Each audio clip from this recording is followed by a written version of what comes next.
pleasure to host another event on data privacy. And our speaker today will be Grant Barrett. Hello, Grant. How are you? I'm good. How are you today? I'm doing great. Let me talk a little bit about Grant. Grant Barrett is a privacy director at Sentinel, where he works closely with enterprise clients on privacy strategy, developing business requirements and program design. Grant brings a unique regulatory compliance and enforcement perspective as a former California Superior Court judge. In addition to a Juris Doctor, Grant holds both CIPP US and CIPP Europe privacy certifications from the IAPP.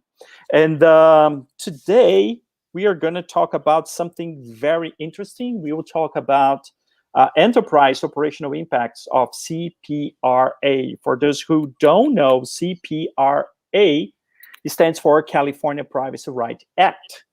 And so we want to understand a little bit better what's going on in the US. As most of you know, our data privacy series is on data privacy all around the world. And it's always nice to know what's going on in the US. And I'm pretty much sure that Grant will bring to us some insight on this new piece of legislation on data privacy, the CPRA. So, Grant, thank you very much for being with us today. Certainly, it's my pleasure. Okay. So, we're going to wait like a couple of minutes. So, we're going to just give to the audience the opportunity to join us. Sure. So, in a couple of minutes, we'll start. Okay. Is that right? That'd be fine. Okay. Are you seeing the presentation up, or should No, I? not yet. Okay. I can see both of us. Yeah, There we now go. it works. Okay, Perfect. perfect. So I'll wait and let me know when we're ready to go. Sure.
Okay, I think we are ready to start.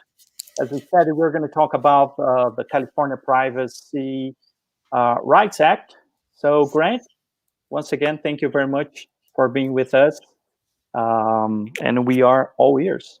Certainly. Thank you. Thanks for your time. I appreciate it. So I work with several enterprise clients, some fairly large clients in the U.S. Who have a large presence in California. And as you may be aware, U.S. privacy law is, at least in the commercial context, is it's a sectoral approach. And so a lot of companies are not or were not governed by active privacy laws, nor did they have an obligation other than to publish an accurate privacy notice. They didn't have to service privacy requests from individuals. So this is a relatively new lift, and it came in place with CCPA, impacted quite a few companies that were dealing with California residents, which is the definition of consumer. And so these consumer rights were new for companies, and we've been working on that for a couple of years. And what happened in the interim is that the original group that supported CCPA, the California Consumer Privacy Act, the people that promoted that legislation originally had on the ballot an initiative. And in California, if an initiative is voted on and passed by a majority of the electorate, then the California Constitution is amended. So it's not merely a statute, it becomes a constitutional amendment. So the original CCPA was envisioned as a constitutional amendment. A deal was made with the legislature to guarantee some privacy rights for California consumers. And so the original authors backed off and allowed the legislature to pass CCPA. However, there were subsequent amendments to that law that the original authors of CCPA thought were not in the spirit of the law. And so they turned around and started a voter initiative. So in California, the proposition process results in an initiative voted on by the voters. That was CPRA. It was voted in and has now become part of the California Constitution. So these new and broader rights, which are aiming at the GDPR standard, have now become part of the California Constitution. Not all of it was that well drafted, and there are inconsistencies within it. And because it's part of the Constitution, it can't easily be changed. So there are certainly some things to be considering. The major impacts are what I'm going to address here today from the CPRA and what we're looking forward to in an enterprise environment in the U.S. And those are companies doing business in California or with California consumers' personal information.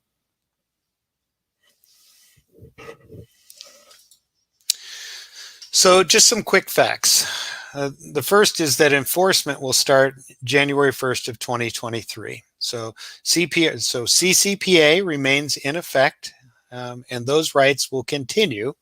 And then on January 1st, 2023, CPRA's rights will go into effect, and well, at least they will be enforceable at that time. What CPRA does is it expands upon existing California Consumer Privacy Act or CCPA rights for consumers. The definition for the businesses in scope stays pretty much the same. It's businesses, for-profit businesses that generate gross revenues of 25 million or more, and those gross revenues don't have to be in California only. So if you are a big company or 25 million gross revenue, and you do business in California, and you transact or process consumer PI, you're in scope. Also, if you buy, sell, or share 100,000 plus consumer PI, this is up from 50,000 was the old threshold under CCPA. It's up to 100,000.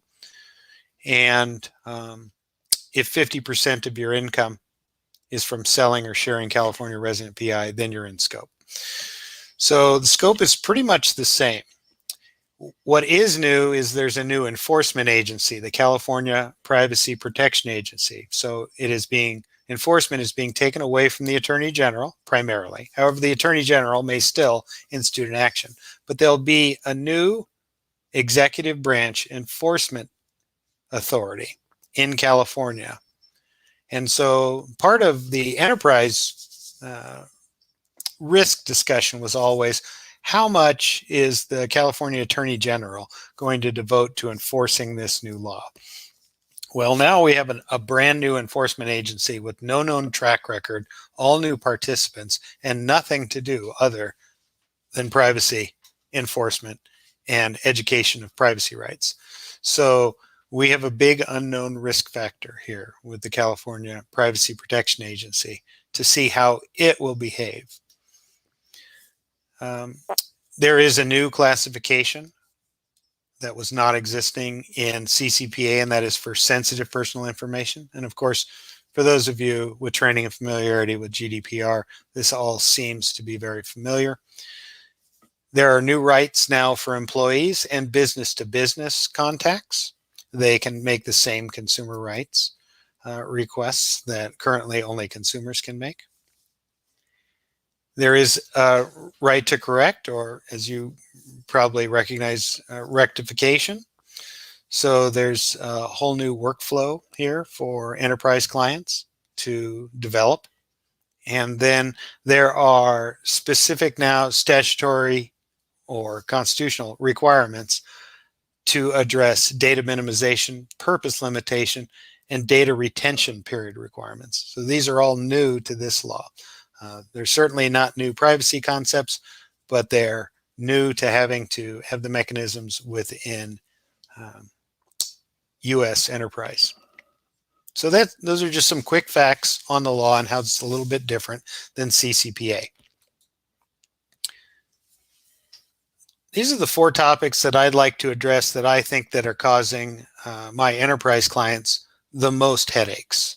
And that is the inclusion of employees and business-to-business contacts in the consumer privacy rights workflows, identifying the processing and then restricting unnecessary processing of sensitive personal information, the concept of an unlimited look back for your request for information from a company. Currently, it's 12 months. And so companies have taken some solace in the fact that it's a very limited window. But CPRA opens up that window and allows requests to go back farther than 1 year. And then this new right to correct or rectification of inaccurate personal information. So these are the 4 that are causing my clients the most headaches. The employees is a big lift for companies. They have to, for the first time, really inventory both their employee processes and business contact PI processing. Often for large enterprises, this will cross many different business units. HR may or may not be a centralized resource for all of your employee processes, depending on how much autonomy business units are given in the hiring and selection, promotion, training of their employees. You have quite a bit. And employee is a term of art here. Employee includes contractors. It includes former contractors. It includes former employees. And it also includes emergency contacts and individuals whose PI you have because you're administering benefits through an employee benefit program. So for a large enterprise, this is a substantial undertaking to identify where all this information is, what the business purpose is for processing this PI is, and even knowing and or standardizing the specific personal information elements. So what I have encouraged my clients to do and have done for them are, first, you may need a whole new set of ROPAs. And again, a ROPA is a record of processing activity. It comes from Article 30 of GDPR, which is very instructive. There is no requirement for ROPAs in either CCPA or CPRA. However, ROPAs are a foundational element of any privacy program, and I highly recommend them. And so just to summarize, I put some materials in here. What is a ROPA? For those who don't know, or a very brief and non-inclusive summary is, a ROPA is just a document that records the answers to these general issues. Is why are you processing this personal information? Whose personal information are you processing? What kinds of data or categories of data? So the individual elements and then categorizing those elements are you processing? With whom are you sharing this information, both internally and externally? And externally, are you sharing it with service providers or processors? Versus, are you sharing it with third parties? Are you selling the data? Are you giving it to another person or another entity that can act as a controller and determine their own means of processing? How long do you store the data? When do you delete the data if you do? So these are issues. I have several clients that have really never deleted data. And so having this concept of other than as required, a retention policy on PI is almost foreign to them, especially because there's this concept that if it isn't valuable now, it may be valuable in the future. So why should I get rid of it? But now we have these requirements to report, return, delete, and now to rectify that are triggered. And then, of course, reasonable security measures. So when we do a ROPA exercise, we'd look at these. Essentially, you're looking at the data lifecycle, ingestion, storage, use, data actions taken on the data, sharing of the data, retention, deletion issues, and then even conversion over to de-identified or aggregated data. So in the employee context and in the business-to-business context, generating ROPAs, records of processing, for your employees and for your business-to-business context are, in my opinion, going to be essential in order to serve one of these individuals making a privacy rights request. They're also essential, of course, to having an accurate privacy notice. And as I stated earlier, an accurate privacy notice isn't limited to CPRA. It's also going to be important for compliance with the FTC, the Federal Trade Commission, which has quite a bit of authority in the US, and one of them is that you have an accurate privacy notice. And because it's externally facing, it's pretty easy for those who are interested in enforcement or advocating privacy rights to look at your privacy policy and then test it against your actual application. So ROPAs are essential for two purposes: privacy notices and for being able to service data subject access, deletion, and correction rights. You also need separately a privacy data element dictionary or taxonomy. You need a place where you have a central collection of all your personal information elements, and you need to be able to label them. One of the primary labels is the next topic, sensitive personal information. But you also will be labeling whether this data can be deleted or not, subject to a deletion request. And if not, you would list the exception. There are statutory exceptions to the deletion requirement. You would list whether it will be served up on an access report.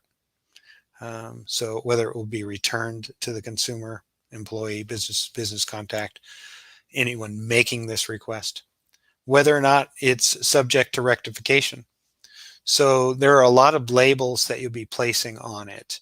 You'll also want to have a standardized way of serving it up so that it comes back in a consumer or data subject friendly format so they can understand the data that's coming back. So ROPAs and privacy dictionaries kind of go hand in hand, because the privacy dictionary will come out of the ROPA. If you go in with open-ended questions on your ROPAs, you're going to collect your elements. Those elements then would end up in your data dictionary or taxonomy.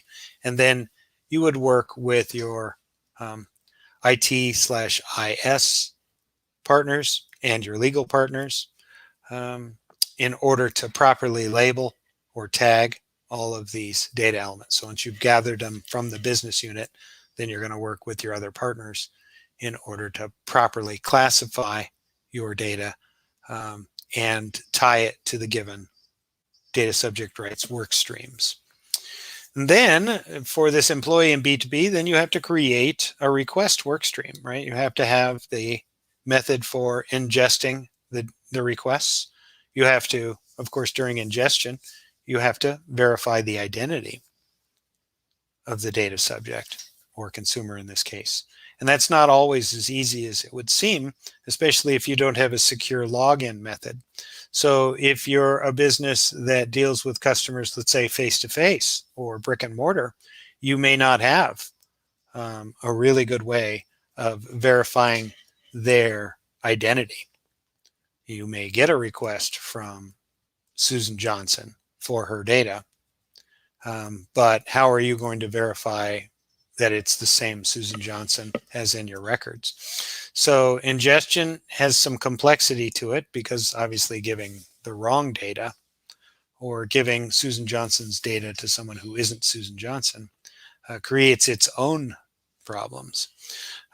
So you have ingestion, you have the actual processing, and whether you're going to automate or have it in a manual process.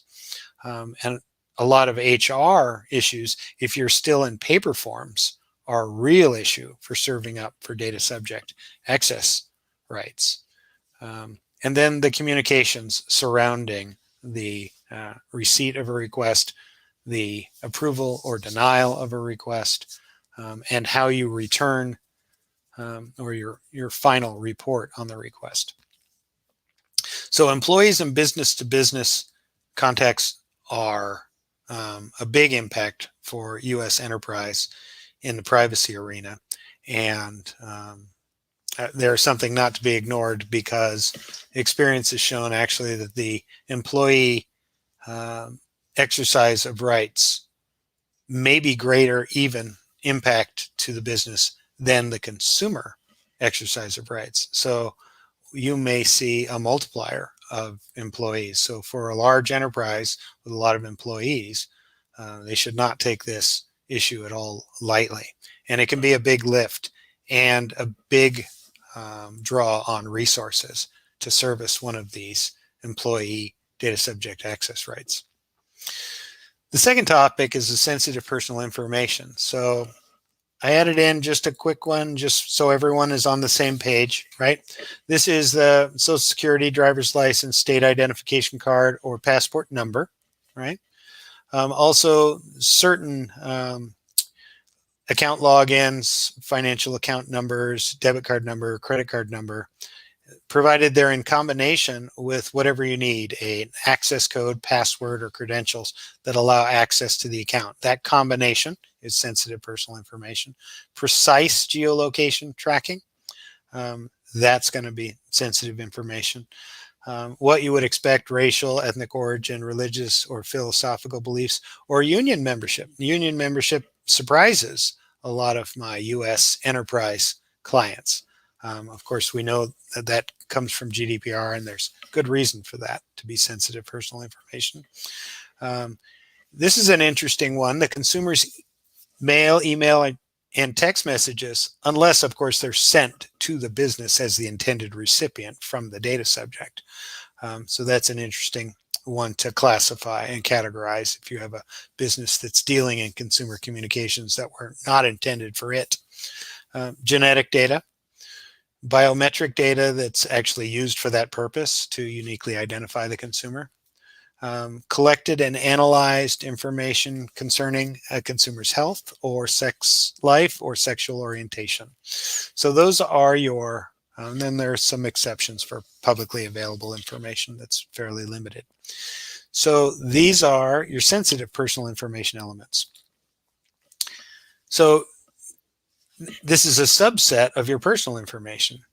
But what goes on with sensitive personal information under CPRA is you, at this point, actually have the right to object to the processing of your sensitive information, which of course for GDPR practitioners is not surprising, but for US enterprise is a whole new wrinkle.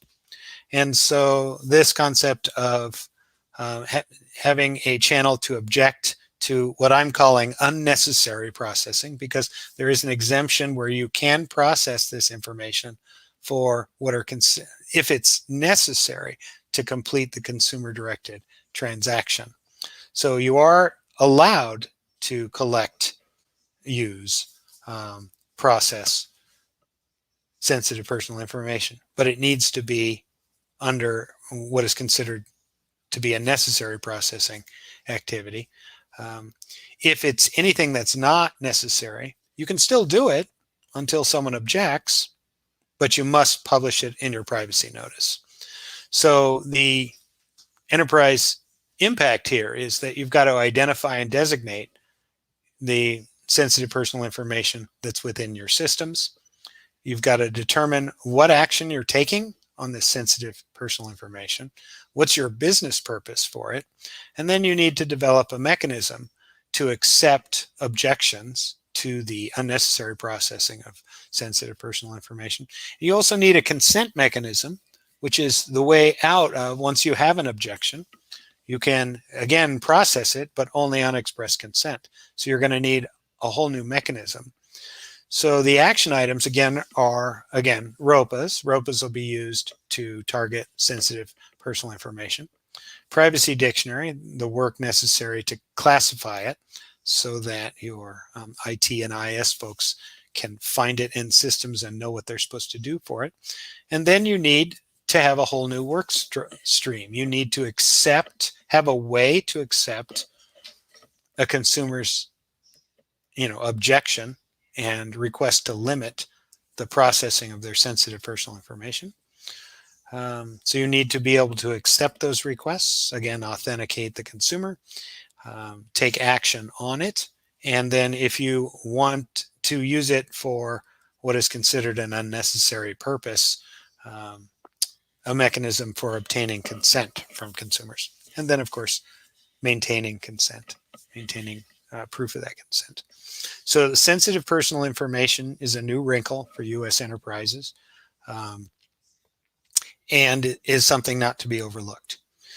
You have an unlimited look back, and this is kind of an interesting thing. Most of my clients have taken solace in the fact that it's only a 12-month look back. So they may have 40 years of consumer data on someone, but there's only a 1-year look back, so they breathe a sigh of relief. If they haven't had any transactions with someone in a year, then they just have a minimal amount of personal information that is subject to an access request. However, starting in January of 2022, that starts at a time by which companies will have to serve up information. So the 12-month look back will remain in CPRA. However, a consumer can ask for data farther back than 12 months. What happens then is that starting January 1st of 2022, if you have data that you're generating as this law ages and becomes older and older, essentially a consumer will always be able to get back to January 1st of 2022 on their request. So one of the things that I'm dealing with on my enterprise engagements is looking at paper records. And this is a big push to convert from paper to electronic resources, because we have this opportunity that if we can get out of paper by January 1st of 2022, then at least in servicing these look back requests going forward, we're not going to have to dig up the paper. So that's a big deal.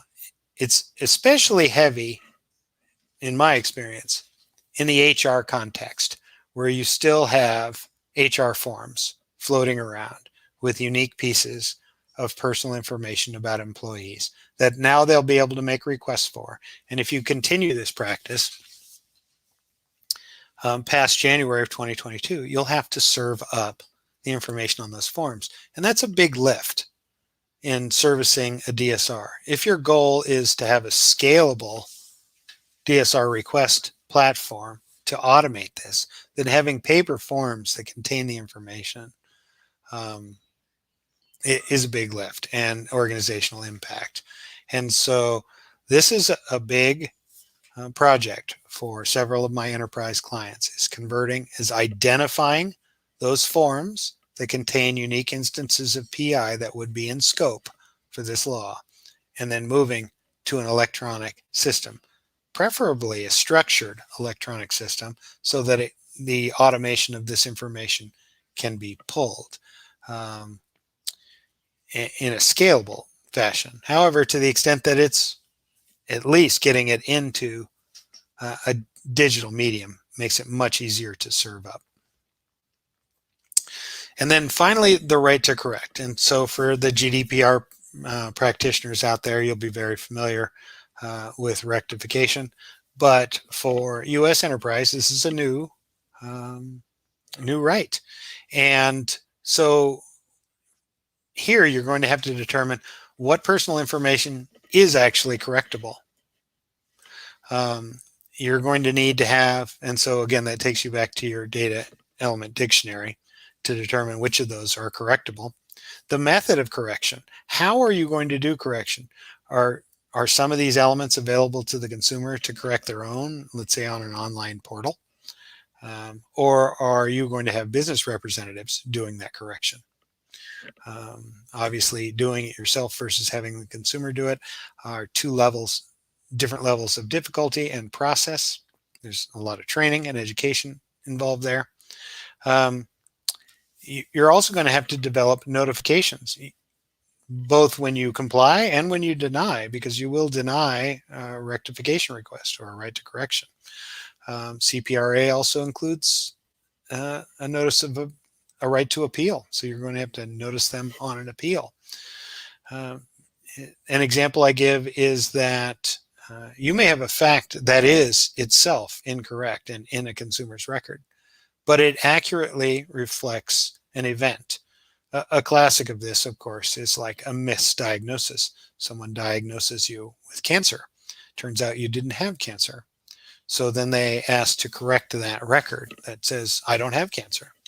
Well, they were diagnosed with cancer. It was in error. So the question about how you approach an erroneous fact, but that is operative, that things actions may have occurred because of this fact, whether or not you change that record, are all things that enterprises have to go through in determining whether data is correctable, under what circumstances, what level of proof is going to be required, if any, to correct certain data elements. And certain data elements may just not be correctable. You may not be able to correct a transaction record because the event occurred. And so, although you dispute it, and so you may have to create the ability to log or note the records. So your action items then are, you have to create a whole new privacy rights work stream, right? You have to have ingestion, processing, communications for this new right. And sometimes the issues can be deceptive in that they seem simple, but they're not the case. So you need a good partnership of IT and IS, so your infrastructure folks and your security folks, as well as legal, and your business units. Your business units are also your partners because the business has to thrive. The business has to succeed, and privacy can't be a damper on that. You're a facilitator. So these are the 4 rights that I wanted to take the time to share or explain to you that I've seen that are big impacts. There are plenty more within CPRA, but these are the 4 that have consumed the most of my time with my clients. We did discuss a little bit about sensitive information, and we did discuss a little bit about what is AROPA, just so that it would make sense. So again, my name is Grant Barrett, and I'm a privacy director for Sentinel. You can reach me at that email if you'd like to send me a question or find me on LinkedIn. And I have an article on the value of well-constructed records of processing activities on LinkedIn, if you'd like to review that. And that deals a little bit with some of the substance of what I've talked about here today. I really want to stay my appreciation to GetGlobal to give me this opportunity to speak to you today. Marcio, how'd we do? Okay. Yeah, Grant, thank you very much for an outstanding content and outstanding presentation. It was really great, especially for data privacy professionals working outside the US. I mean, it's, as I said at the beginning of our event today, it's always exciting for us to understand what's going on in the US when it comes to data privacy. So we have some questions here. We would appreciate if you could share some of your time answering those questions. The first one is the CPRA a more GDPR-like regulation? What are your thoughts about that? It certainly is. It's not as well crafted, I will say, in my own opinion, but it is certainly a big step from CCPA. And for California, it is definitely that. I mean, you can see that most in the right to rectification. You can see that in the sensitive information categories. You could see some objections to processing. You're starting to see purpose limitation, data minimization. These concepts are best practices, but were never necessarily statutorily required. And CPRA brings all of those to the table. So those are all now upfront discussions. Okay. Will there be a California privacy authority that will, regulate and how would that authority work in terms of enforcing the CPRA? So there is going to be a brand new enforcement authority, much like GDPR spawned its own form of enforcement authority, and it will have the sole task. Consumers will still have limited private rights of action, which sends shutters through enterprise clients, but it's primarily around data breach, which is not necessarily a new situation for the US. The only real privacy rights in most states that you have revolve around data breach. But this new enforcement agency is a work in progress. We haven't seen its regulations. And the crucial thing is this is a brand new California agency, a 5-member board just appointed by the governor, who is a Democrat. And so, which means a liberal consumer advocate facing party. And so what we have going on is they are going to draft regulations, and those regulations are going to be highly probative of how this enforcement agency sees this law, because we have learned from experience. We had CCPA, and then the Attorney General, which was the enforcement agency at that time, drafted their regulations, and regulations clarify the law and how it will be applied. And they certainly had their own flavor. And so now we wait with this stronger privacy law. We wait for this brand new agency, which doesn't have any track record, to show its cards in its set of regulations, which should be published at least 6 months prior to the effective date. So we're looking for July of 2022 for the regulations. The problem, of course, for my enterprise clients are that when these regulations hit, it'll only be 6 months until enforcement. And a lot of these projects, like ROPAs and data dictionaries, and then building out your DSR processes to suit, take much longer in an enterprise environment than these 6 months. So we have to start hedging our bets early. And that's when we look to our European counterpart for how they've addressed these issues. Definitely. Makes them much more valuable now because of CPRA. Yeah, definitely. And what would be the FTC role with all this scenario that you have described? Sure. So the FTC is a federal agency, and so the way that ours work is they could enforce in parallel. You could have the California Enforcement Agency going after specific provisions of CPRA, and at the same time, the FTC could come and get you. And one of the issues that goes on here is CPRA, much like CCPA, requires certain things to be in your privacy notice, and the FTC is going to be looking at your privacy notice, and if your privacy notice doesn't match what you're actually doing, that's where they enforce. So, and the FTC has a big stick. I mean, they have the biggest stick here. They can come in with a huge fine. So what's happened is that CPRA is causing you to make public assertions in your privacy notice that then you really have to live up to, or the FTC will get you for unfair and deceptive business practices. So even if the California Enforcement Agency can't get you or doesn't have the real teeth, the FTC can essentially use this new requirement on you. So it really behooves businesses to take seriously the efforts to catalog their processes and their data uses and make sure that they're accurately reflected in their privacy notice. So more transparency is better in this environment because the lack of transparency is usually going to get you into trouble. Yeah, it's a change in the culture of how you guys deal with data privacy. And what about labor unions? I mean, will they also jump into this whole thing once you guys are also processing employees' personal data?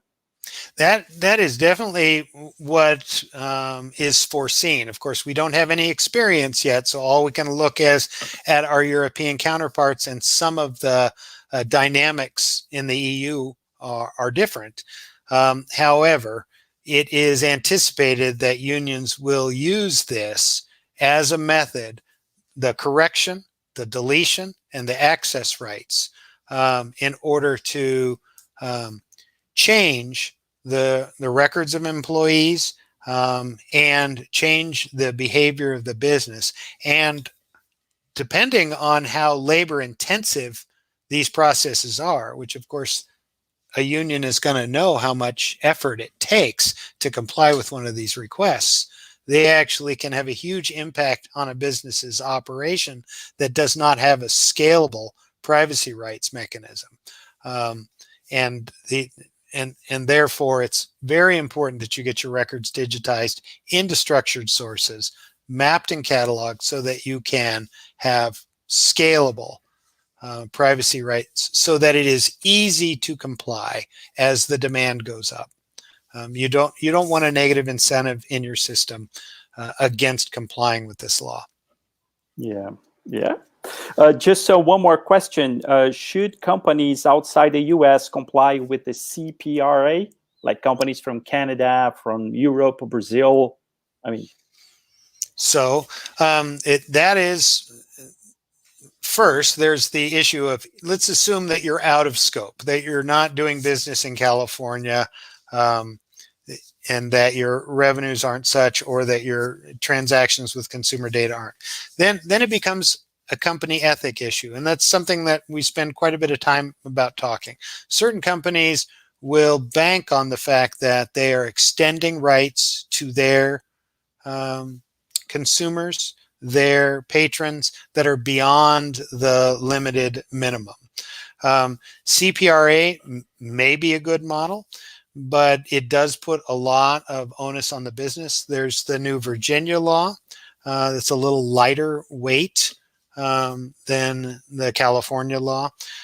So companies that are looking for guidance have a couple of different places to look other than simply GDPR or Brazil's law.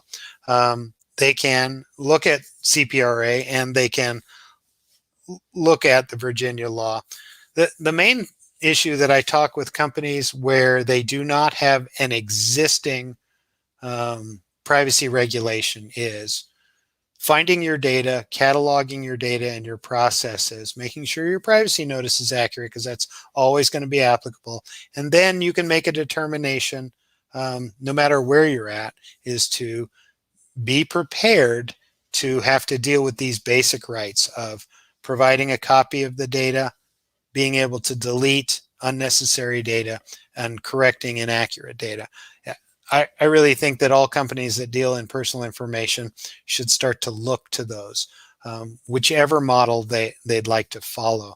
Those core rights are not going away. Yeah, definitely. More and more data privacy is becoming a global issue. So companies that usually, does business internationally, they will have also to deal with data privacy in different parts of the world. So once again, thank you very much for being with us today. It was a pleasure.